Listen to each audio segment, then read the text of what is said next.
જય મહાકાલ મિત્રો, આજે આપણે આવી ગયા છે ઉજ્જૈન નગરી કે જે મહાકાલની નગરી તરીકે પ્રખ્યાત છે. તો આપણે આ મહાકાલની નગરીમાં વિક્રમાદિત્યના નવરત્નની સભામાં પહોંચી ગયા છીએ. તો આજે હું તમને એ બતાવીશ અને વિક્રમાદિત્ય વિશે થોડી કંઈ જાણકારી છે મારી પાસે, એ પણ સાથે સાથે જણાવીશ. તો મિત્રો, મારી સાથે મારી ચેનલમાં બન્યા રહેજો. મારી ચેનલને લાઈક કરજો, શેર કરજો અને સબસ્ક્રાઈબ કરજો, અને આ બેલ આઇકન દબાવવાનું ભૂલતા નહીં કે જેથી કરીને કોઈ પણ નવા વિડીયો આવે તો સૌથી પહેલાં તમને નોટિફિકેશન મળી રહે. તો મિત્રો, વિક્રમાદિત્ય એટલે કે ઈસવીસન પૂર્વે 102થી ઈસવીસન 15 એટલે કે એ પ્રાચીન ભારતના ઉજ્જૈનનો સુપ્રસિદ્ધ સમ્રાટ હતો, જે પોતાના શાણપણ, શૂરવીરતા અને ઉદારતા માટે જાણીતો હતો. તેના પછી વિક્રમાદિત્ય ઉપનામ ભારતીય ઇતિહાસમાંના ઘણા રાજાઓએ ધારણ કર્યું હતું, ખાસ કરીને ગુપ્ત રાજા ચંદ્રગુપ્ત બીજાએ, અને કે જેને લોકલાડીલા હેમુ તરીકે જાણીતા, કે જે સમ્રાટ હેમચંદ્ર વિક્રમાદિત્યએ. રાજા વિક્રમાદિત્ય નામ એક સંસ્કૃત તત્પુરુષ છે, જે વિક્રમ એટલે કે શૂરવીર, બહાદુર અને આદિત્ય એટલે કે અદિતિનો પુત્રની સંધિથી બન્યું છે. અદિતિના પુત્રો અથવા આદિત્યોમાં સૌથી પ્રસિદ્ધ એ સૂર્ય એટલે કે સૂર્ય ભગવાન હતા. એટલે વિક્રમાદિત્યનો અર્થ સૂર્ય સમાન શૂરવીરતા ધરાવનાર થાય. તે વિક્રમ અને વિક્રમાર્ક તરીકે પણ ઓળખાતો.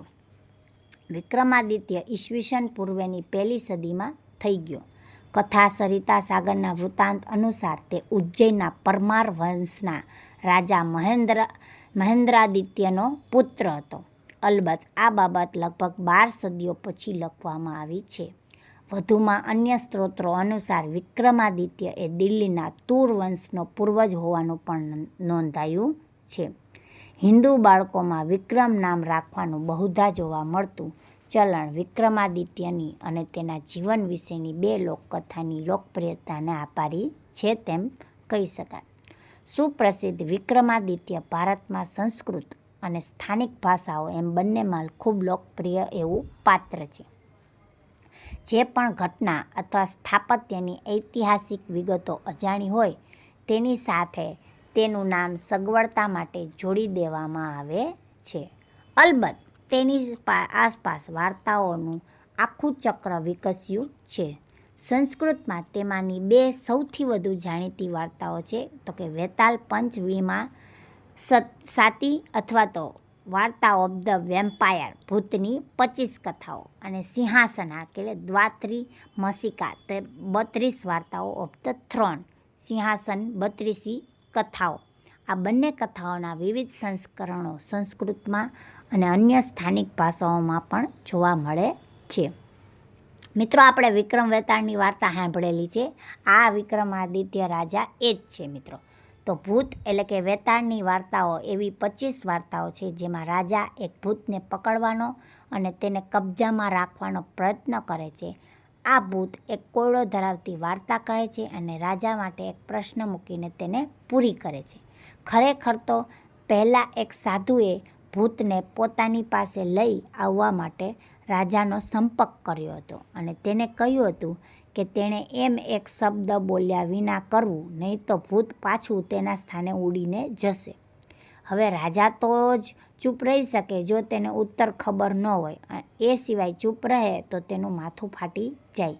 દુર્ભાગ્યે રાજાને ખબર પડી કે તેને દરેક પ્રશ્નનો જવાબ આવડે છે, અને તેથી છેવટે જ્યાં સુધી છેલ્લા પ્રશ્ને વિક્રમાદિત્યને મૂંઝવ્યો નહીં ત્યાં સુધી ભૂતને પકડવાનું અને પછી તેના પાછા છટકી જવાનું ચક્ર સતત 24 વખત ચાલ્યું.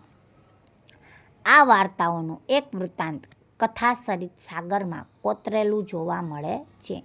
સિંહાસનની વાર્તાઓ વિક્રમાદિત્યના સિંહાસન સાથે જોડાયેલી છે. આ સિંહાસન ખોવાઈ ગયું હતું અને સદીઓ પછી ધારના પરમાર રાજા ભોજ તેને શોધી કાઢે છે. રાજા ભોજ પોતે સુપ્રસિદ્ધ હતો અને વાર્તાઓના આ સંગ્રહમાંની વાર્તાઓ તેના આ સિંહાસન પર બિરાજવાના પ્રયત્નો સાથે સંકળાયેલી છે.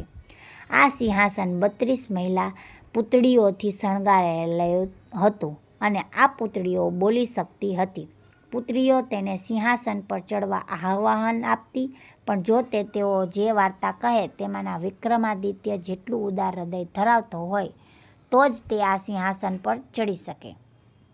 આમ એમાં વિક્રમાદિત્યની 32 વાર્તાઓ છે. એમ દરેક કિસ્સામાં રાજા ભોજ પોતે તેનાથી નિમ્ન છે એમ સ્વીકારે છે. ભારતીય પુરાણોનો દાવો છે કે ધન્વંતરી, ક્ષપણકો, અમરાસિમ્હા, શંકુ, ખટકરપર, કાલિદાસ, વેતાળ ભટ્ટ, વારુચી અને વરામિહિરા એ ઉજ્જૈનમાં વિક્રમાદિત્યના દરબારના હિસ્સા હતા. એવું કહેવાય છે કે રાજા આ નામોના આવા 9 માણસો ધરાવતો હતો જેમને નવરત્નો કહેવામાં આવતા હતા. તો મિત્રો, આ છે આપણા વિક્રમાદિત્યના રાજાના 9 રત્નો, કે જે 9 રત્નોની સભા ભરાય છે. આ એ જ સભા તમને અત્યારે જોવા મળી રહી છે. તો મિત્રો, ફરીથી મળીશું મારા નવા વિડીયો સાથે. ત્યાં સુધી સૌને જય શ્રી કૃષ્ણ. આવજો. ટાટા.